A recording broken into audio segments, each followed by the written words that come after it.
नमस्कार, मैं रवीश कुमार। क्या आपने राहुल गांधी की 7 अगस्त की प्रेस कॉन्फ्रेंस देखी है? नहीं देखी तो समय निकालिए, खोज कर देखिए। पहले देखिए, फिर सोचिए कि अगर इस तरह से वोटों की चोरी हो रही है तो यह चोरी नहीं, डकैती है और भारत का लोकतंत्र हवा में उड़ चुका है। राहुल गांधी की इस प्रेस कॉन्फ्रेंस को आप यूं ही खारिज नहीं कर सकते हैं। अगर आप इस प्रेस कॉन्फ्रेंस को, इसमें किए गए दावों का मजाक उड़ा रहे हैं तो निश्चित रूप से आप उन लोगों में शामिल हैं जिन्होंने चुनाव के जरिए भारत के लोकतंत्र को खत्म करने की एक शानदार और भयावह योजना बनाई है। चुनाव आयोग को अपने भीतर के इन अपराधियों को बाहर लाना चाहिए और बताना चाहिए कि कौन लोग थे जिनके इशारे पर यह काम किया गया। आयोग को अगर जनता में भरोसा बनाए रखना है तो उसे राहुल गांधी के इन दावों का मजाक उड़ाने के बजाय अब देश की जनता को जवाब देना चाहिए और अपनी विश्वसनीयता को बनाए रखने के लिए केवल कांग्रेस को नहीं, पूरे देश के लिए वोटर लिस्ट की इलेक्ट्रॉनिक कॉपी जारी करनी चाहिए ताकि कोई भी इस लिस्ट की जांच कर सके और भारत के चुनाव को लेकर अपना भरोसा दोहरा सके। जब हर नागरिक को एक वोट का अधिकार मिला है तो चुनाव आयोग को भी हर नागरिक को वोटर लिस्ट की इलेक्ट्रॉनिक कॉपी अपनी साइट पर 24 घंटे के भीतर जारी कर देनी चाहिए। यह वही एटम बम है जिसके फोड़ने की बात राहुल गांधी कर रहे थे। 7 अगस्त की प्रेस कॉन्फ्रेंस में उन्होंने सबूतों के साथ अपना एटम बम फोड़ दिया है। आज इस तरह तैयारी के साथ राहुल गांधी आए जैसे एप्पल के सीईओ आईफोन के नए वर्जन के लॉन्च के समय आते हैं। लेकिन यह प्रेस कॉन्फ्रेंस लॉन्च की नहीं है, भारत के लोकतंत्र के दी एंड की है। राहुल ने अपनी हर बात को प्रमाण के साथ दिखाया और बताया कि कर्नाटका के चुनाव में किस तरह की धांधली की गई। दरअसल यह धांधली और चोरी नहीं है, साफ साफ डकैती है। राहुल गांधी ने उन दस्तावेजों की ऊंचाई दिखाई जो चुनाव आयोग ने कांग्रेस को सौंपे हैं। इनकी ऊंचाई 7 फीट लंबी है। जाहिर है इतने दस्तावेजों को आंखों से देखना, एक एक नाम की खोज करना असंभव काम है। यही नहीं, इन दस्तावेजों में भी एक खेल किया गया। राहुल गांधी ने बताया कि चुनाव आयोग ने इस तरह से वोटर लिस्ट दी है कि उसका ऑप्टिकल कैरेक्टर रिकॉग्निशन नहीं किया जा सकता है। आयोग ने कांग्रेस को इस तरह से दस्तावेज क्यों दिए जिन्हें मशीन से पढ़ा ही नहीं जा सकता है? Now analyzing this, if the election commission gave us electronic data, 30 seconds. Right? And I repeat, this is why we are being given data like this, so that it is not analyzed. Next. Sorry, just go back. There's another very interesting thing that we discovered, which came as a shock to us, which is that these papers that are given,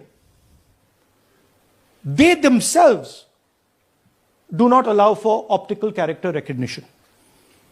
So if you scan them, you can't actually get the data out of them. And we were surprised. Why?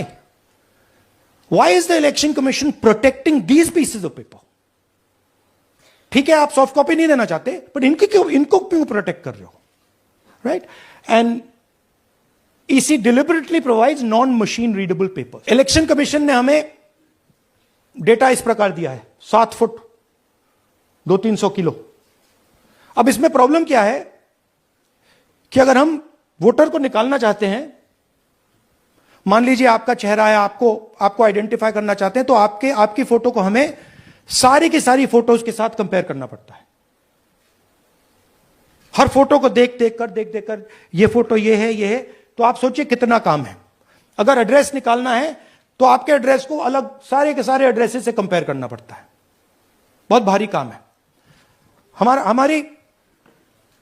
हमारा जो काम हो गया, थोड़ा focus हो गया, क्योंकि लोगों ने कहा कि देखिए ये मतलब इसमें ही हमें 6-7 महीने लगेंगे, इसमें 6 महीना लगा है।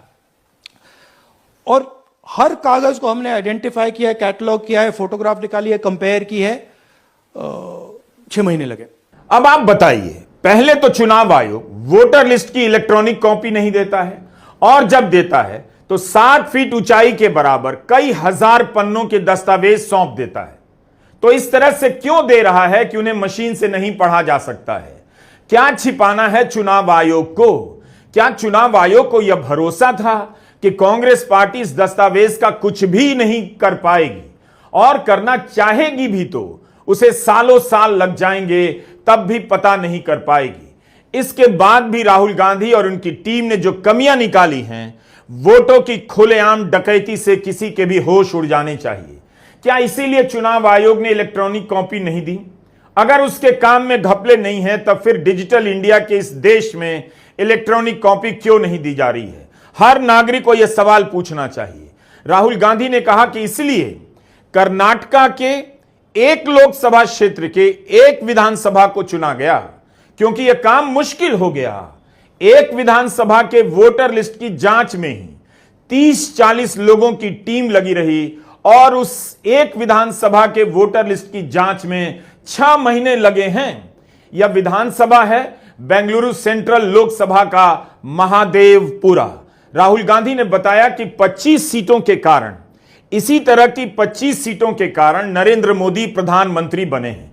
जिस तरह से महादेवपुरा में राहुल गांधी ने घपला पकड़ा है, अगर इलेक्ट्रॉनिक डेटा मिल जाए तो सच्चाई और भी भयावह हो सकती है। नरेंद्र मोदी 25 लोकसभा सीट के कारण प्रधानमंत्री हैं।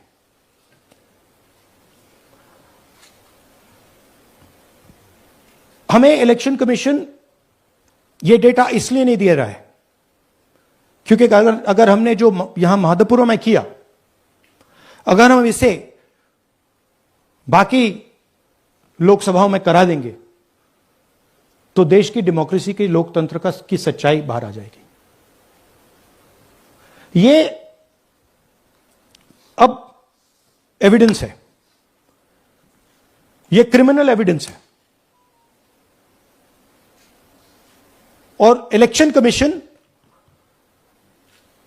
देश में पूरे एविडेंस को डिस्ट्रॉय करने की सोच रहा है। मैंने जैसे कहा 21वीं सदी है, एक हार्ड ड्राइव पे आप पूरा डेटा रख सकते हो, 100 साल 200 साल का डेटा रख सकते हो, जितना रखना है रख दो। मगर इलेक्शन कमीशन 45 दिन में सीसीटीवी को खत्म करना चाह रहा है, वोटर लिस्ट नहीं दे रहा है। तो they are colluding with the BJP, they are helping the BJP destroy the election system in India.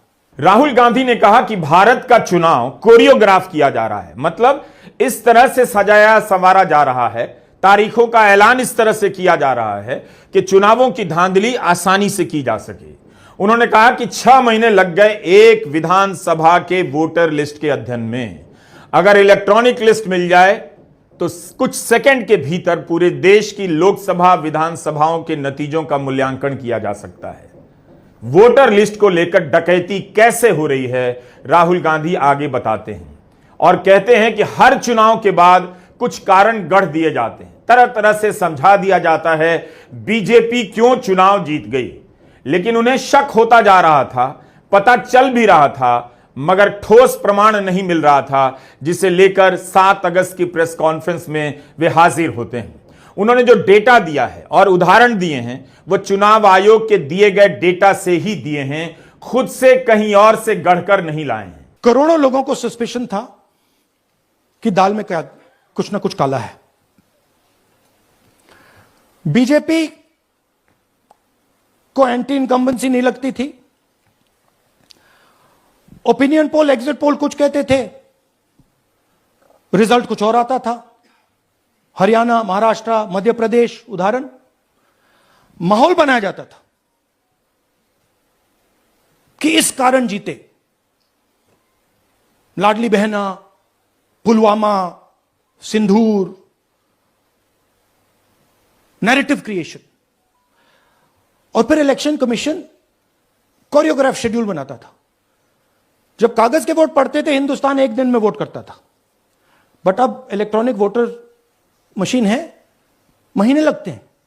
Uttar Pradesh के मतलब 5 स्टेजेस हो गए, महाराष्ट्र में 3-4 लगा दो, असम का टाइमिंग चूज करो, हरियाणा का टाइम बदल दो, महाराष्ट्र का टाइम बदल दो।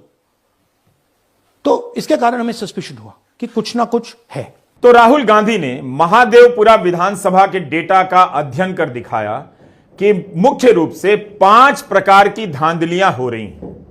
महादेवपुरा बेंगलुरु सेंट्रल लोकसभा में आता है। 2024 के लोकसभा चुनाव में बेंगलुरु सेंट्रल की सीट बीजेपी 32,000 से कुछ अधिक वोटों से जीत गई थी।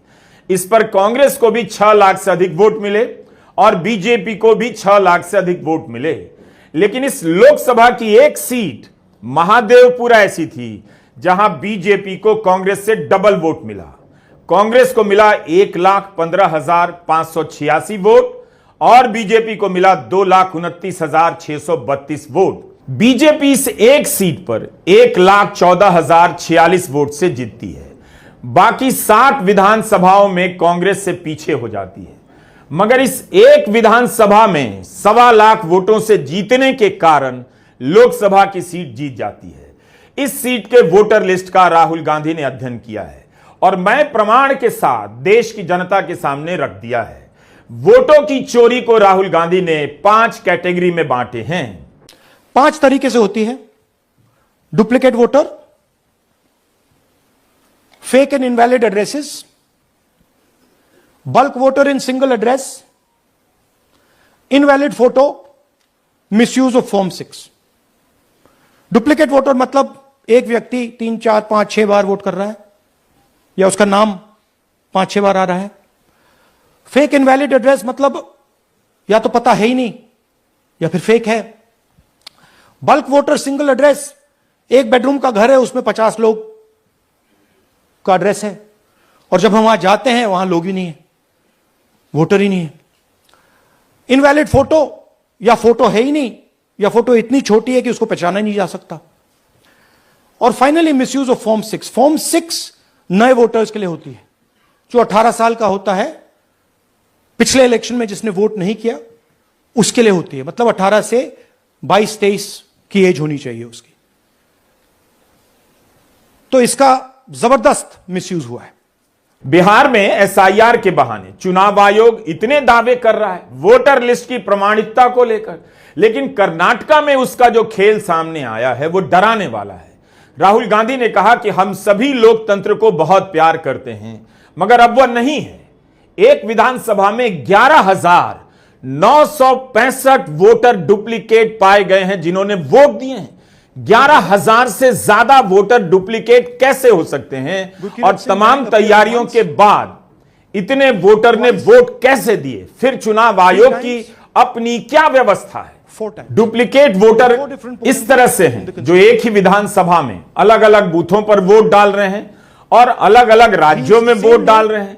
एक राज्य के भीतर 2 अलग अलग विधानसभाओं में या लोकसभाओं में वोट डाल रहे हैं। जैसे यह गुरकीरत सिंह डांग, राहुल ने बताया कि इसने महादेवपुरा के 4-4 बूथों पर वोट किया है। इसके पिता का नाम रणबीर सिंह बताया गया है। गुरकीरत के अलावा राहुल ने आदित्य श्रीवास्तव का उदाहरण दिया और बताया कि आदित्य महाराष्ट्र में भी वोट कर चुका है, कर्नाटका में भी करता है, यूपी में लखनऊ और वाराणसी में करता है। इस तरह से एक विधानसभा में 11,000 लोग वोट करते हैं। राहुल गांधी ने 11,000 ऐसे डुप्लीकेट वोटरों की एक पूरी किताब बनाकर मीडिया के सामने रख दी।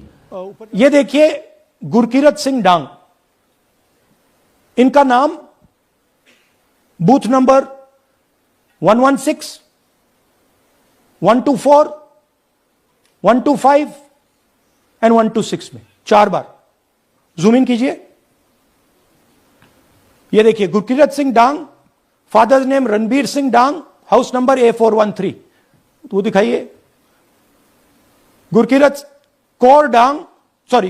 सिंह डांग, हाउस A413, पूरब मैनर। 4 बार आता है। और ये सिर्फ एक व्यक्ति नहीं है, हजारों व्यक्ति हैं। ये मैं आपको लिस्ट दिखा देता हूं।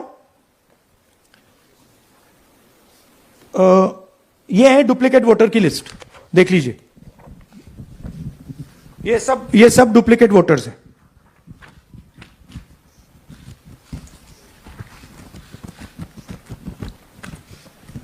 इसके बाद नेक्स्ट, ये देखिए, ये एक और डुप्लीकेट वोटर। नहीं, थोड़ा पीछे ले जाओ, जूम आउट। ये आदित्य श्रीवास्तव जी हैं। ये महाराष्ट्र में इनका नाम महाराष्ट्र में है, कर्नाटक में है, उत्तर प्रदेश लखनऊ में है और कर्नाटक बेंगलोर अर्बन में है। 4 बार आता है, सेम फोटो सेम एड्रेस। दूसरा